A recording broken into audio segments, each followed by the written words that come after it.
Welcome back once again. Good morning all of you. आप सभी का एक बार फिर से स्वागत है अपनी इस ऑनलाइन क्लास में। अंतिम क्लास में बच्चों अपने बात की थी आवेश के संदर्भ में और स्वर्णपत्र विद्युतदर्शी के बारे में हमने जाना था कि स्वर्णपत्र विद्युतदर्शी कैसे काम करता है और क्या क्या काम करता है। इसी कड़ी में आज अपने बात करने वाले हैं आवेश के संदर्भ में कूलाम्ब्स लॉ की, कूलाम्ब का नियम, कैसे कूलाम्ब नियम प्रभावी होता है, क्या उसका महत्व है, क्या उसकी बाउंडेशन है, क्या उसकी सीमाएं हैं, इन सभी के बारे में आज अपने बात करने वाले हैं। तो कूलाम्ब नियम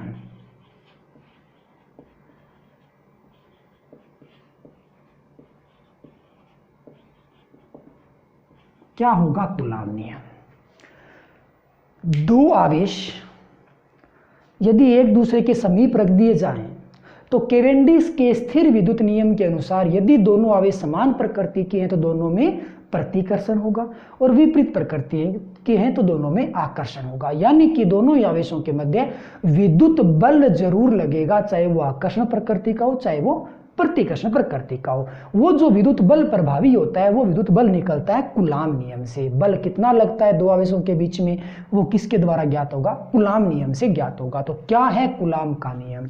सपोज दैट अपने पास ये दो आवेश है, एक आवेश हमने मान लिया Q1 और दूसरा आवेश हमने यहाँ पे मान लिया Q2 और दोनों ही आवेशों के बीच की दूरी मान लो बच्चों R। दो आवेश अपने पास Q1 और Q2।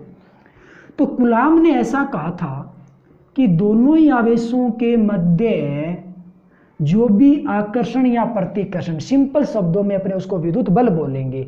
तो कूलाम्ब ने यह कहा था कि दो आवेशों के मध्य लगने वाला जो विद्युत बल होता है ना वो दोनों ही आवेशों के परिमाण के गुणनफल के समानुपाती होता है। तो लगने वाला जो विद्युत बल होता है, इलेक्ट्रिक फोर्स होता है दोनों आवेशों का परिमाण ले लो, परिमाण हो गया Q1 टू Q2, उनके गुणनफल के क्या होगा? समानुपाती होगा। तो F समानुपाती Q1 Q2, ये आ गया अपने पास समीकरण फर्स्ट। दूसरी बात कूलाम्ब ने क्या बोली थी कि जो भी विद्युत बल लगेगा दोनों के मध्य में वो किस पे डिपेंड करेगा? मध्य की दूरी पे। कैसे डिपेंड करेगा? मध्य की दूरी के वर्ग के व्युत्क्रमानुपाती होता है। तो F समानुपाती 1/r², या यूं कह सकते हो F व्युत्क्रमानुपाती r²। ये हो गई समीकरण नंबर 2। ये नियम था कूलाम्ब का, स्टेटमेंट था। अब इसका फॉर्मूला अपने डेरिवेट करें तो यहां से समीकरण 1 व 2 से बात करें तो समीकरण 1 व 2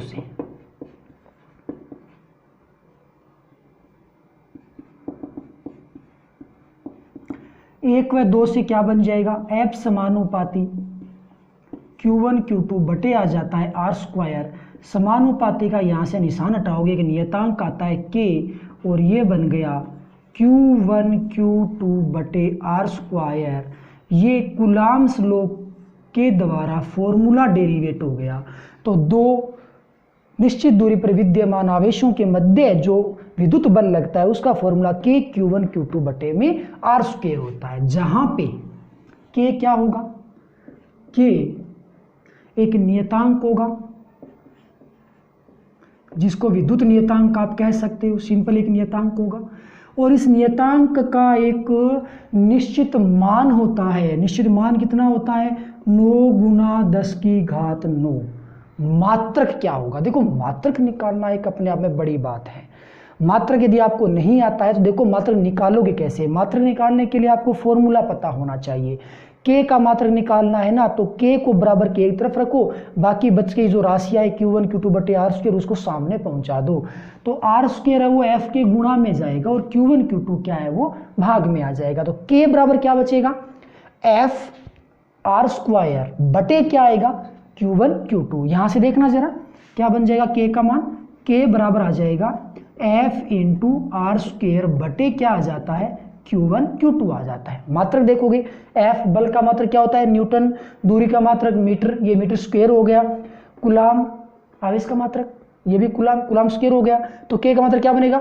न्यूटन इंटू मीटर स्क्वायर प्रति coulomb square, newton into metre square प्रति कूलाम्ब स्क्वायर। ये चीज आपको याद रखनी है। ओके, चलो भाई, तो K का मान कितना होता है? 9 × 10⁹ न्यूटन इंटू मीटर स्क्वायर प्रति कूलाम्ब स्क्वायर। आगे जब तक फिजिक्स में इलेक्ट्रोस्टैटिक अपने पढ़ने वाले हैं तब तक के का मान आपको हर बार यूज में लेना होगा। इस मान को आप अच्छे से रट के रखोगे। तो भाई बच्चों के का एक मान और होता है 1/4 पाई एप्सिलॉन नॉट होता है, ये भी के का मान होता है। ठीक है, तो के के स्थान पे 1/4 पाई एप्सिलॉन नॉट रख सकते हैं। और एप्सिलॉन नॉट क्या है? नोट का मतलब होता है शून्य यानी कि निर्वात। तो ये होता है निर्वात की विद्युतशीलता, निर्वात की विद्युतशीलता। ओके, तो यहां से के की वैल्यू अपने पुट कर दें तो पुनः समीकरण 1 से यदि अपने बात करें, और हाँ इस एप्सिलॉन नोट का मान भी होता है, एप्सिलॉन नोट का मान 8.85 10⁻12। मात्रक क्या बनेगा? मात्रक देखो हमने क्या किया था, के का मान ना, तो के का जो भी मात्रक है उसका ठीक ऑपोजिट बन जाता है। क्यों बन जाता है? क्योंकि के बराबर क्या था, F/r² बट्टे Q1 Q2 था ना। तो यहाँ से के का मान आपने रख दिया 1/4 पाई एप्सिलॉन नोट। ये एप्सिलॉन नोट बटा में है, ऊपर लेके जाओगे समीकरण चेंज हो जाएगी। तो आवेश Q1 Q2 बटे F/r का स्क्वायर बनेगा। एप्सिलॉन नोट का मान 4 पाई का कोई मात्रक नहीं होता, इसलिए मैंने इसको छोड़ दिया। तो एप्सिलॉन नोट का जो भी मात्रक होता है बच्चों वो इसका ठीक ऑपोजिट होता है, और यहाँ पे मात्रक बन जाएगा कूलाम्ब स्क्वायर प्रति न्यूटन इंटू मीटर स्क्वायर। ये हो गई एप्सिलॉन नोट की रामायण यानी कि नियतांक की रामायण। तो यहाँ से आप के का मान पुट करोगे तो F बराबर क्या बन जाता है? F बराबर बनता है 1/4 pi epsilon note Q1 Q2 बटे r²। ये परिणामी एंड प्रभावी मॉडिफाई फॉर्मूला आ चुका है अपने सामने।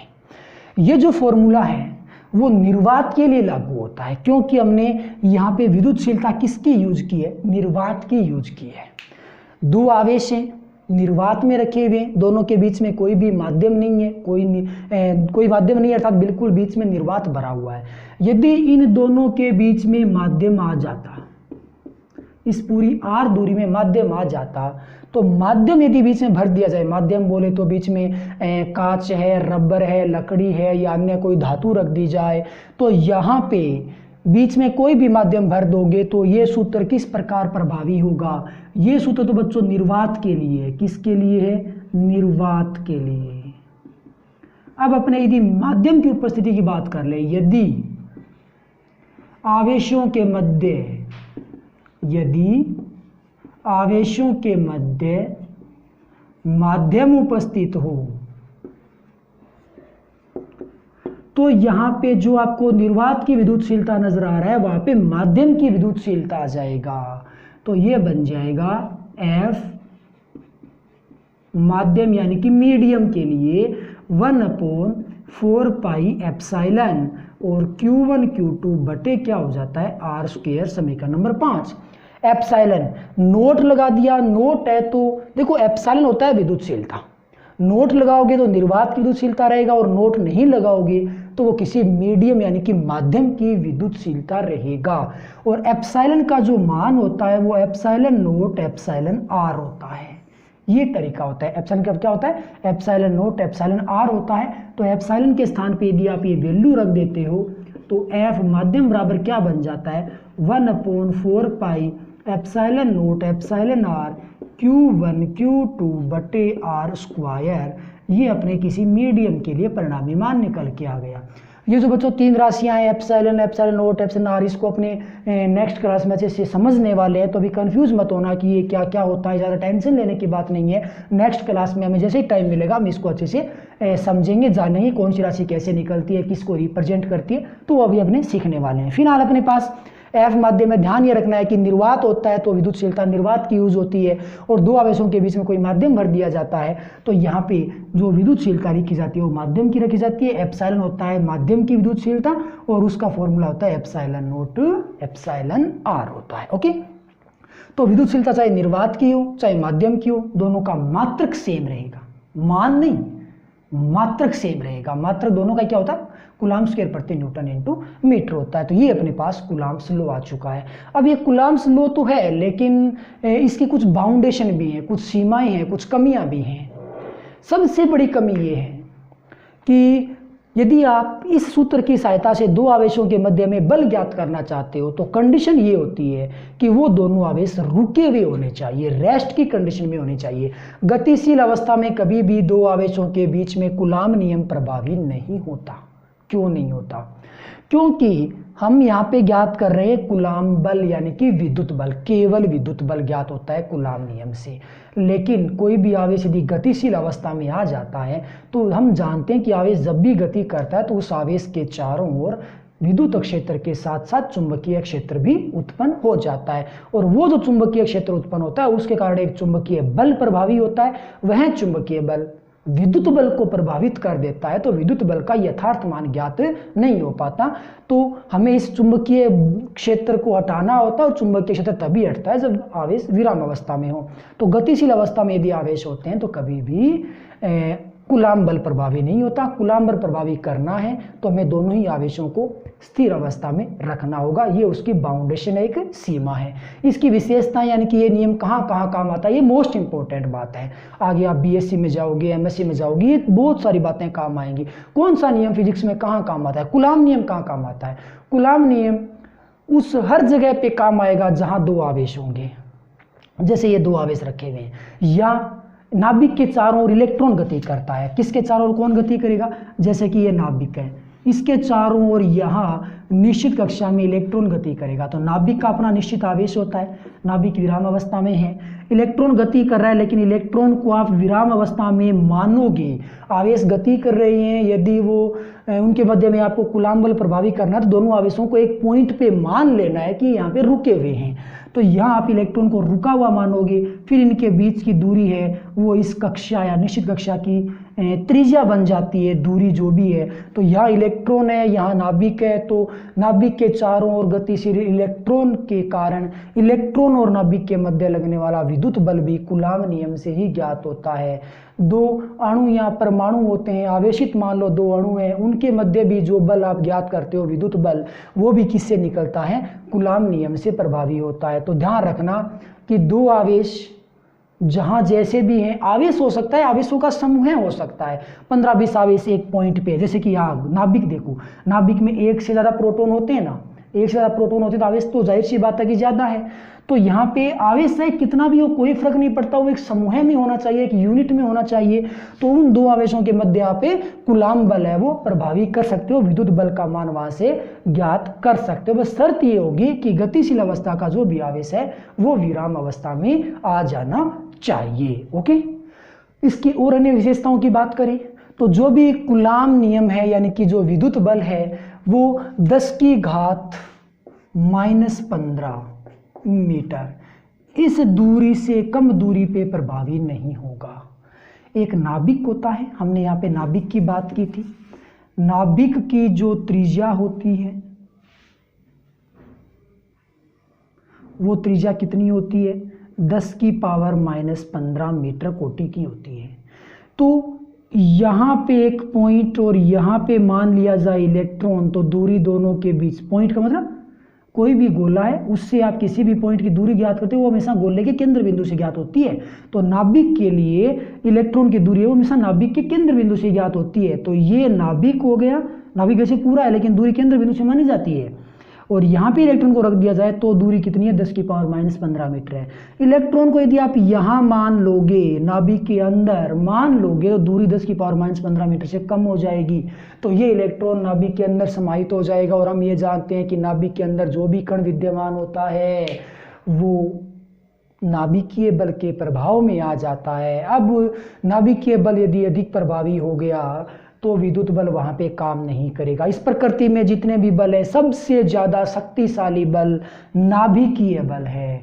तो 10⁻⁻15 मीटर दूरी है, उससे कम दूरी कर दोगे तो ये विद्युत बल प्रभावी नहीं होगा, क्योंकि इस दूरी से कम दूरी पे नाभिकीय बल प्रभावी हो जाता है जो कि सबसे ज्यादा शक्तिशाली अवस्था में होता है, तो वहां पे विद्युत बल प्रभावी नहीं होता। तो दूसरी बात ध्यान रखने वाली बात यह है कि दो आवेशों के बीच में कम से कम जो डिस्टेंस आ रहता है वो 10⁻⁻15 मीटर की कोटि से ज्यादा होना चाहिए। आगे और बात करें तो जो विद्युत बल लगता है, कूलाम बल लगता है, वो गुरुत्वाकर्षण बल की अपेक्षा ज्यादा शक्तिशाली होता है। गुरुत्वाकर्षण बल सबसे कमजोर बल होता है, सबसे दुर्बल बल ही कौन सा होता है, गुरुत्वाकर्षण बल होता है। सबसे प्रबल बल कौन सा होता है, विद्युत बल, नाभिकीय बल होता है।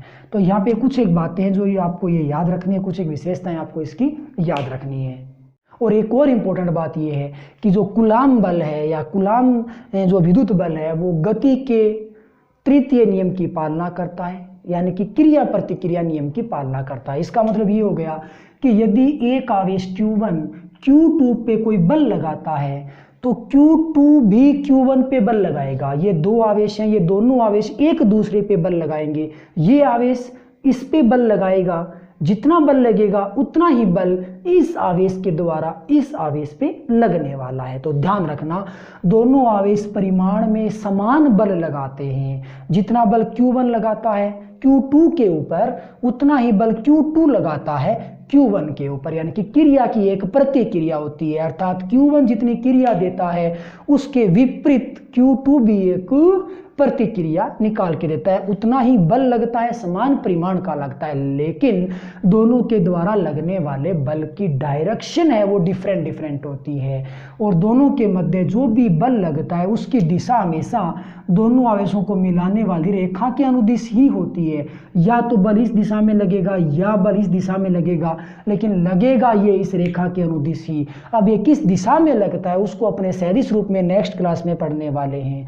तो Q1 Q2 दोनों के मध्य विद्युत बल लगेगा तो क्रिया प्रतिक्रिया नियम की पालना होगी, गति के तृतीय नियम की पालना होगी, और दोनों के मध्य लगने वाला बल है वो क्या करने वाला है, इस दोनों आवेशों को मिलाने वाली रेखा के अनुदिश प्रभावी होने वाला है। तो बच्चों ये पूरी की पूरी रामायण थी कूलाम नियम से संबंधित। सो आज के लिए बस इतना ही। कल अपने कूलाम नियम के लिए डायरेक्शन वगैरह को फाइंड आउट करेंगे, पहला विद्युतांक को समझेंगे। तो आज के लिए बस इतना ही। Okay bye, thank you.